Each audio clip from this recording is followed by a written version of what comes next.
Baik,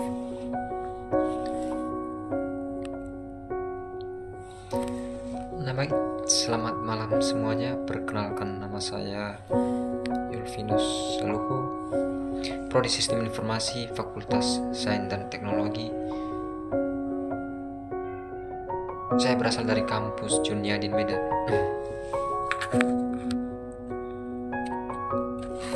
Baik, di sini kita membahas atau mereview serta membahas ulang materi-materi atau judul kita yang sebelumnya kita buat kelompok. Sebelumnya yang saya hormati Ibu pengampu bidang studi analisa proses bisnis, yang dimana Ibu Yola Permata Bunda. Baik, langsung saja kita masuk pada judul pengantar analisis bisnis dan kompetensi analisis bisnis. Yang dimana pengertian analisis bisnis adalah suatu disiplin yang berfokus pada identifikasi kebutuhan bisnis dan pemberian solusi terhadap permasalahan yang dihadapi organisasi. Solusi tersebut dapat berupa sistem informasi, kebijakan, proses bisnis baru, maupun perubahan strategis. Baik, kita masuk pada analisis bisnis atau business analyst berperan sebagai penghubung antara pemangku kepentingan atau stakeholder dan tim pengembang solusi.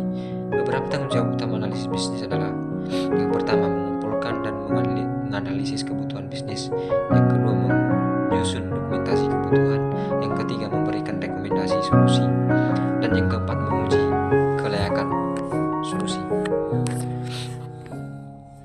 Di sini juga ada proses analisa bisnis, umumnya melalui tahapan sebagai berikut.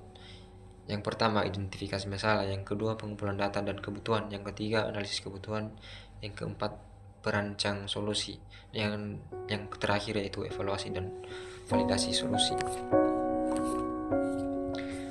Kita masuk pada pengertian profesi bisnis. Profesi bisnis merujuk pada pekerjaan atau bidang pekerjaan yang memiliki keahlian khusus, keterampilan teknis dan pengetahuan yang diterapkan untuk menjalankan kegiatan ekonomi yang melibatkan transaksi barang dan jasa dalam rangka menciptakan keuntungan.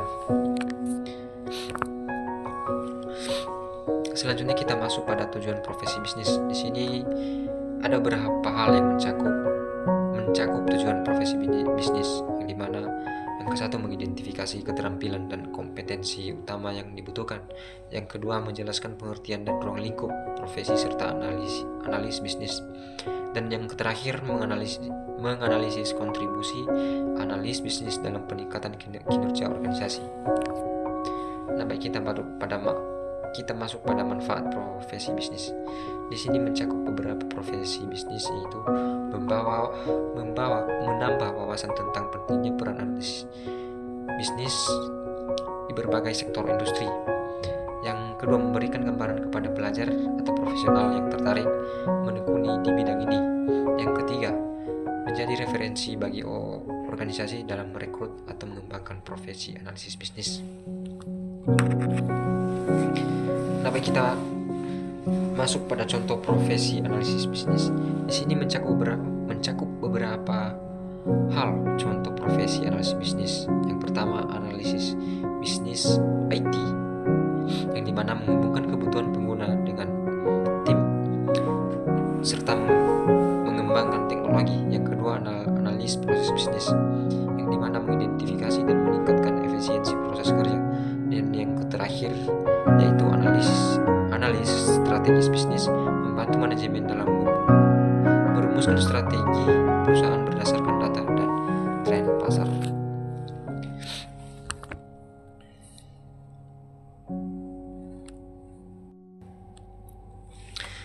Baik teman-teman, kita masuk pada judul yang baru atau pembahasan yang baru, yang dimana judulnya itu analisis strategi bisnis dan tools analisis.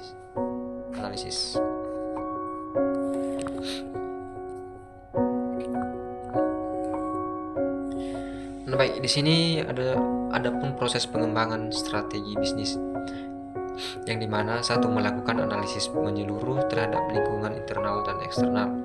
Yang kedua memutuskan visi dan misi yang inspiratif dan terarah. Yang ketiga menyusun strategi berdasarkan data dan informasi yang relevan. Yang keempat mengimplementasikan strategi dan manajemen yang efektif. Dan yang terakhir yaitu mengevaluasi serta mengendalikan hasil secara berkelanjutan. Nah, baik, kita masuk pada analisis lingkungan eksternal atau PESTEL, yang dimana di sini ada beberapa analisis lingkungan eksternal mencakup beberapa hal. Yang pertama politik, yang dimana politik ini merupakan stabilitas politik dan kebijakan pemerintah. Yang kedua ekonomi, yang dimana ekonomi ini merupakan inflasi, suku bunga, dan pertumbuhan ekonomi. Yang ketiga sosial, yang dimana analisis lingkungan eksternal sosial itu mencakup budaya, demografi, dan gaya hidup masyarakat. Yang keempat teknologi, teknologi ini merupakan inovasi dan kemajuan teknologi. Yang kelima lingkungan, kesadaran lingkungan dan perubahan iklim. Dan yang terakhir yaitu hukum. Adapun analisis lingkungan eksternal atau PESTEL yang mencakup beberapa hukum, yaitu regulasi dan hukum yang berlanjut. Nah, bagi teman-teman, kita masuk pada analisis industri atau 5 kekuatan Porter. Yang pertama ancaman pendatang baru, yang kedua ancaman produk pengganti, yang ketiga kekuatan tawar pembeli, yang keempat kekuatan tawar pemasok, dan yang terakhir yaitu intensitas persaingan antar kompetitor. Kita masuk pada analisis internal perusahaan.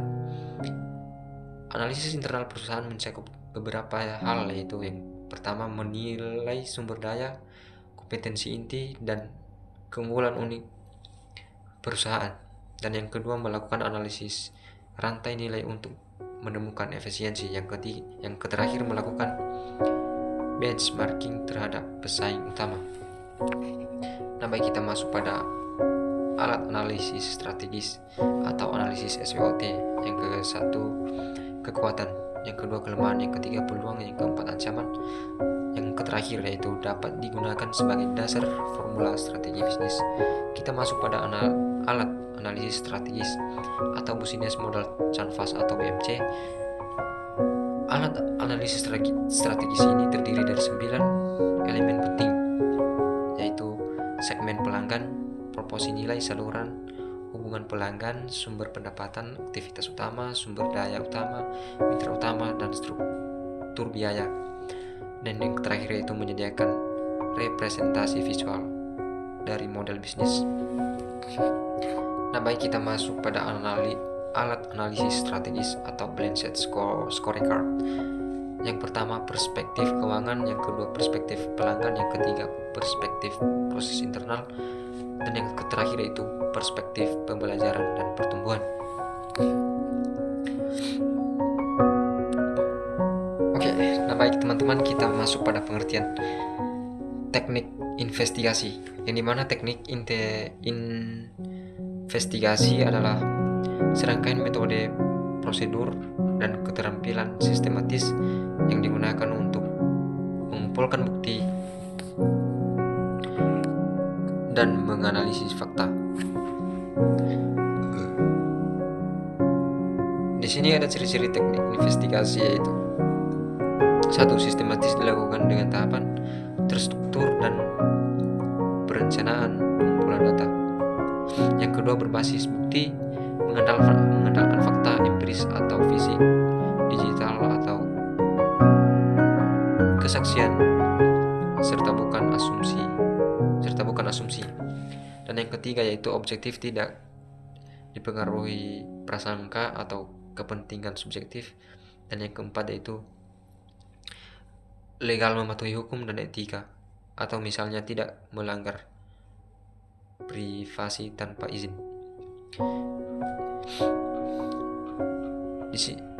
Tanpa izin ruang lingkup penerapan. Di sini ada juga beberapa kriminal, penyelidikan kasus pidana atau pencurian, pembunuhan, serta korupsi.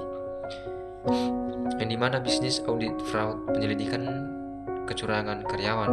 Yang ketiga siber investigasi, kejahatan digital atau hacking. hacking, penipuan online, yang dimana teman-teman siber ini atau investigasi kejahatan digital ini merupakan salah satu yang namanya hacker. Nah, baik kita masuk pada intelijen, yang dimana intelijen ini pengumpulan informasi untuk keamanan nasional. Nah, baik kita masuk pada pengertian kualitatif. Kualitatif adalah metode penelitian atau analisis yang berfokus pada pemahaman mendalam terhadap fenomena sosial. Kemudian kita masuk pada ciri-ciri penelitian kuantitatif dan contoh data kualitatif. Yang pertama, deskriptif. Deskriptif ini merupakan penggambaran makna atau konteks dan kompleksitas suatu masalah. Yang kedua, subjektif. Yang dimana subjektif ini mempertimbangkan perspektif, emosi, dan interpretasi partisipan. Yang ketiga, fleksibel, yang dimana fleksibel ini merupakan proses penelitian dapat berkembang selama pengumpulan data. Yang keempat, kontekstual, yang dimana memperhatikan latar belakang sosial, budaya, atau lingkungan. Misalnya, hasil wawancara tentang pengalaman korban kejahatan. Yang kedua, catatan observasi perilaku kelompok sosial. Dan yang terakhir, analisis dokumen atau surat kebijakan atau media sosial. Nah, baik kita masuk pada metode pengumpulan data kualitatif dan kelebihan penelitian kualitatif. Metode pengumpulan data kualitatif yang pertama, wawancara mendalam atau in-depth interview. Yang kedua, focus group discussion atau VGD. Yang ketiga, observasi partisipatif atau peneliti terlibat dalam lingkungan subjek. Yang keempat, studi kasus atau analisis mendalam satu kasus spesifik. Di dalam metode pengumpulan data kualitatif dan kelebihan penelitian kualitatif, adapun kelebihan penelitian kualitatif sebagai berikut: memberikan pemahaman holistik dan detail. Yang kedua, cocok untuk topik sensitif dan kompleks, misalnya motivasi pelaku kejahatan. Nah, baik teman-teman, kita masuk pada pengertian kuantitatif dan ciri-ciri penelitian kuantitatif. Yang dimana pengertian kuantitatif adalah metode penelitian atau analisis yang mengandalkan data numerik dan statistik untuk mengukur variabel, menguji hipotesis, dan menghasilkan kesimpulan yang objektif. Pendekatan ini berfokus pada pola hubungan sebab dan akibat dan generalisasi hasil dari sampel populasi.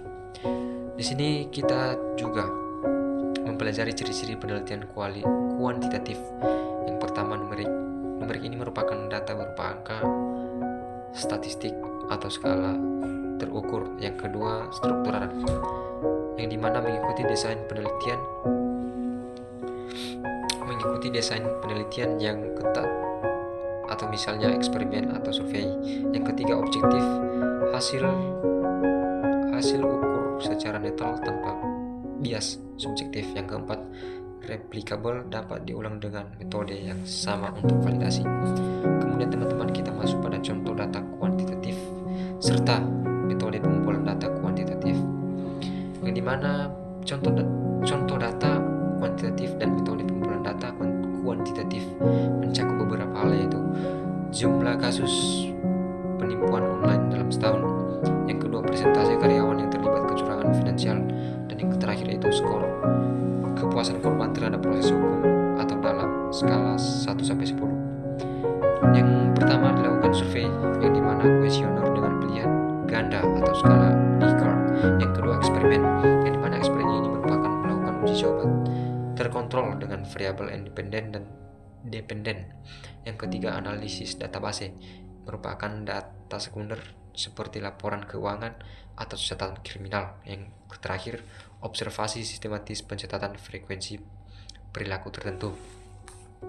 Kita masuk pada kelebihan utama kuantitatif, yaitu yang pertama, objektif dan terukur, yang dimana data terbentuk angka sehingga mudah analisis secara statistik tanpa bias subjektivitas.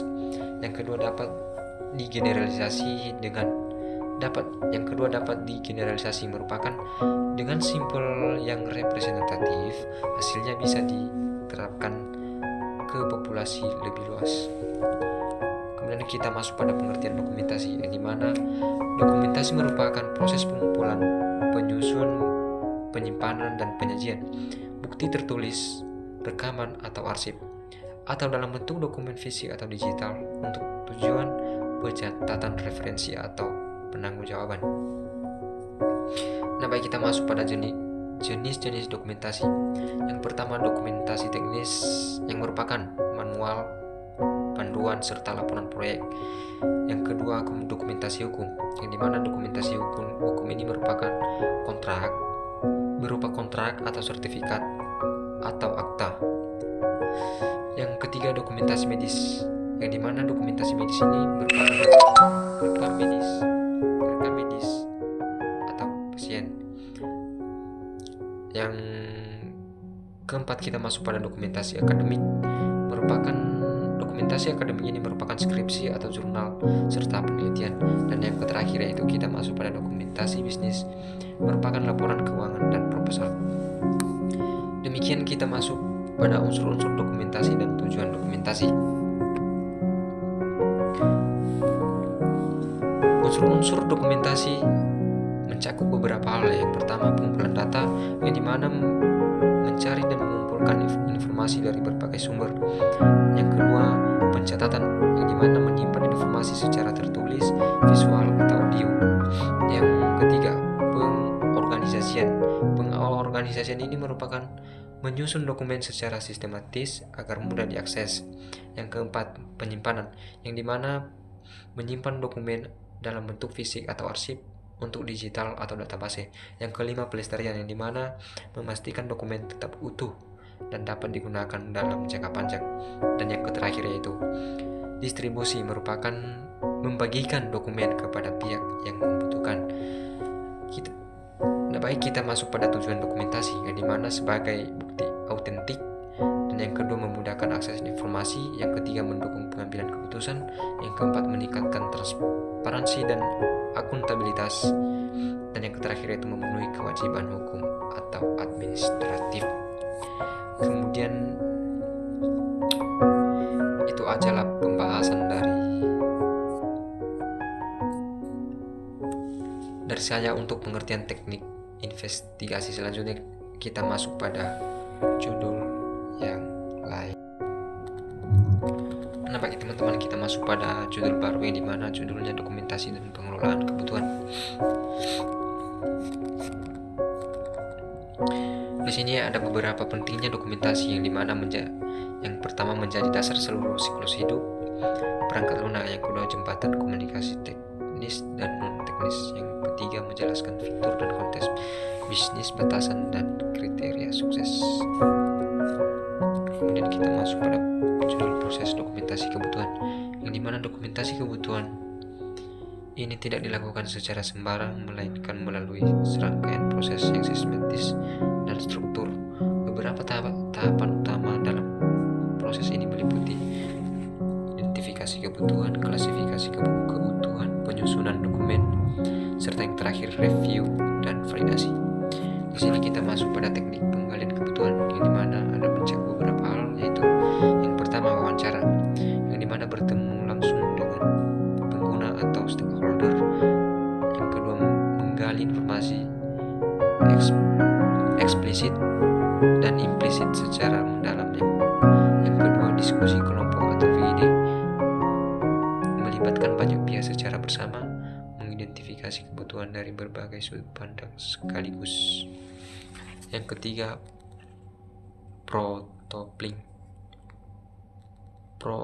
prototyping, yang dimana menyajikan rancangan awal sistem atau mock-up dan mendapatkan umpan balik cepat dari pengguna. Yang keempat, analisis sistem lama, mengkaji dokumentasi dan proses sistem sebelumnya, menemukan kekurangan dan kebutuhan baru berdasarkan pengalaman sebelumnya. Nah, baik kita masuk pada pengelolaan kebutuhan secara berkelanjutan. 1.